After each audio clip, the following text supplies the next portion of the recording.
नरेश जी। नमस्कार। आप supreme court के जाने माने वकील, एक प्रसिद्ध विधिवेता एवं प्रख्यात कानूनविद हैं। आपने महिला मामलों से संबंधित कई सारे मामलों को नज़दीक से देखा है। आपका न्यूज़ इंडिका में स्वागत है। जी धन्यवाद।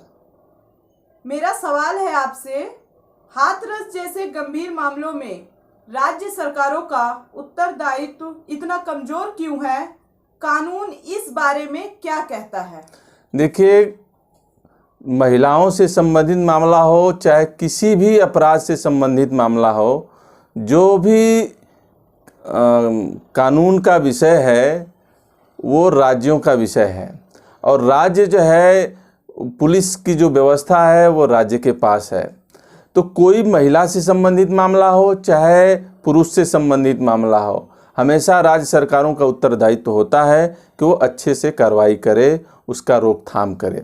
अब बात ये आती है कि जो हाथरस जैसे मामले होते हैं या फिर कोई निर्भया जैसे मामले होते हैं, ये जितने भी मामले होते हैं वो हाईलाइट होते हैं और अक्सर ये देखने को आता है कि पुलिस अपना काम सही तरीके से नहीं करती है या फिर किसी प्रभावशाली व्यक्ति के प्रभाव में आ जाती है।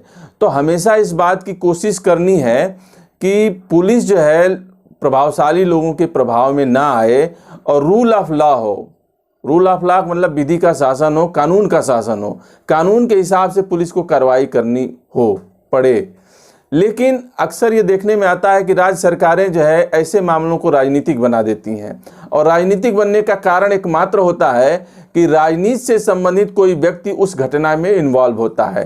तो अक्सर जो इस तरह की घटनाएं होती हैं, महिलाओं से कोई जघन्य अपराध होता है, तो अक्सर ये देखने में आता है कि किसी प्रभावशाली व्यक्ति के परिवार का सदस्य उस अपराध में शामिल है और वो जो है पुलिस को प्रभाव में लेने लगता है।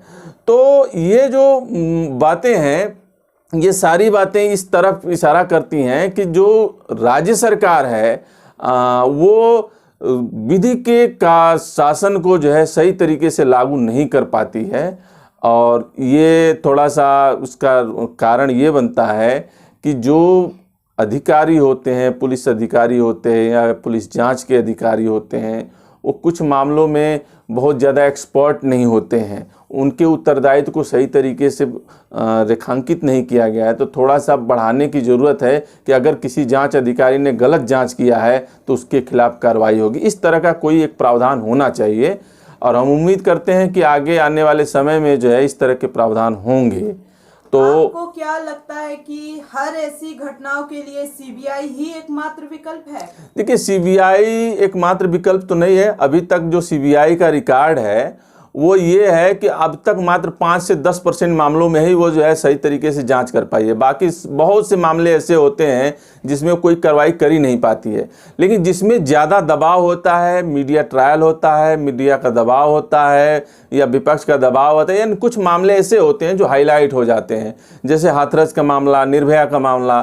तो इसको सीबीआई को इसलिए सौंप दिया जाता है कि लोगों को, राज्य को भी, दोनों पक्षों को भी जो ये स्वीकार हो जाता है कि सीबीआई जो निष्पक्ष संस्था है वो काम करती है। अब पुलिस के ऊपर राज्य सरकार का दबाव होगा या स्थानीय स्तर के प्रभावशाली लोगों का दबाव होगा, क्योंकि पुलिस जो है जनता से ज़्यादा मतलब नज़दीक में रहती है। सीबीआई चूँकि थोड़ा सा ज़्यादा प्रोफेशनल एजेंसी है, इसलिए लोगों का भरोसा उस पर ज़्यादा होता है। इन मामलों में न्यायालयों का जो रवैया आजकल जिस प्रकार से है, क्या उसमें कोई सुधार की गुंजाइश है? जी, सुधार की बिल्कुल गुंजाइश है कि अगर महिलाओं से संबंधित कोई मामला है या कोई जघन्य मामला है या फिर मीडिया में बहुत ज़्यादा हाईलाइट हो गया है, उसको फास्ट ट्रैक कोर्ट में चलाया जाए, जल्दी से जल्दी उसकी जांच हो और उसकी निष्पक्षता का भी जो है परीक्षण किया जाए कि वो जांच जो है निष्पक्ष तरीके से हुई है। तो अक्सर आप जो है न्यायालय में इस बात की डिमांड कर सकते हैं कि इस तरह के मामलों को जो है मतलब फास्ट ट्रैक में लाया जाए। अगर न्यायालय फास्ट ट्रैक में उस मामले को भेज देता है तो जल्दी से फैसला आ जाता है। तो इसलिए अब न्यायालयों का रवैया जो है, पहले 10 साल, 20 साल, 15 साल, इतने दिनों के बाद जो फैसले आते हैं। निर्भया जैसे मामले में ही देख लीजिए, 7 से 8 साल लग गया। तो ऐसे मामले तो अक्सर होते हैं क्योंकि सामान्य मामलों की तरह से जो उसको भी ट्रीट किया जाता है। तो कुछ मामलों को जैसे अभी डिमांड किया जाता है कि राजनीतिज्ञों से संबंधित कोई मामला हो तो उसको फास्ट ट्रैक में लाया जाए, भ्रष्टाचार से संबंधित मामला हो उसको फास्ट ट्रैक में लाया जाए, वैसे ही महिलाओं से संबंधित अगर कोई मामला हो तो उसको फास्ट ट्रैक में अनिवार्य रूप से लाया जाए, इस बात की कोशिश होनी चाहिए। आप यह बताइए कि महिलाओं से संबंधित कानून और भी ज्यादा कठिन बनाने की जरूरत नहीं है? जी देखिए, कठोर कानून से जो है महिलाओं के विरुद्ध अपराध नहीं रुकते। कठोर कानून जो है किसी भी समस्या का समाधान नहीं होता है। फांसी की सजा होती है तो क्या हत्याएं रुक जाती हैं? नहीं रुकती। देखिए, सबसे बड़ी जरूरी चीज़ क्या है कि हमारे अपने समाज को थोड़ा सा उसकी सोच को बदलना बहुत ज़रूरी है और अपराध के घटने की संभावनाओं को कम करने की आवश्यकता है। जैसे मैं आपको एक उदाहरण के रूप में बताता हूं कि कोई ऐसा सुनसान इलाका है इधर चोर लुटेरे रहते हैं, उधर अगर कोई एक महिला जो है ढेर सारे आभूषण के साथ उस एरिया से गुजरती है, उस सुनसान एरिया से, तो ज़्यादा चांस है कि वहाँ पर जो है उसके आभूषण को चुरा लिया जाएगा चोरों के द्वारा, ये छीन लिया जाएगा। तो इस तरह से कुछ ऐसे चीज़ें होती हैं जिससे बचने की समाज को आवश्यकता होती है और ऐसी जगहों पर सुरक्षा व्यवस्था को थोड़ा टाइट करने की आवश्यकता होती है। दूसरा चीज़ कि समाज में महिलाओं से संबंधित जो भी ऊंच नीच भेदभाव की जो बातें हैं, जो परंपरागत रूप से चल रही हैं, उस सोच में परिवर्तन लाने की ज़रूरत है और ये परिवर्तन स्कूली लेवल पर सामाजिक शिक्षा, नैतिक शिक्षा और इस तरह की शिक्षाओं के माध्यम से ही संभव हो पाता है। तो ये घर परिवार में अगर लगातार इस बात की शिक्षा दी जाए कि महिलाओं से संबंधित कोई द्वेष भाव नहीं रखना है, कुछ ऐसा अपराध नहीं करना है, तो धीरे धीरे वो कम होगा। सिर्फ कठोर कानून से नहीं होगा, लेकिन हाँ, कठोरता इस मामले में होनी चाहिए कि अगर महिलाओं से संबंधित कोई अपराध कारित हुआ है तो निष्पक्षता से तेजी से जांच होनी चाहिए।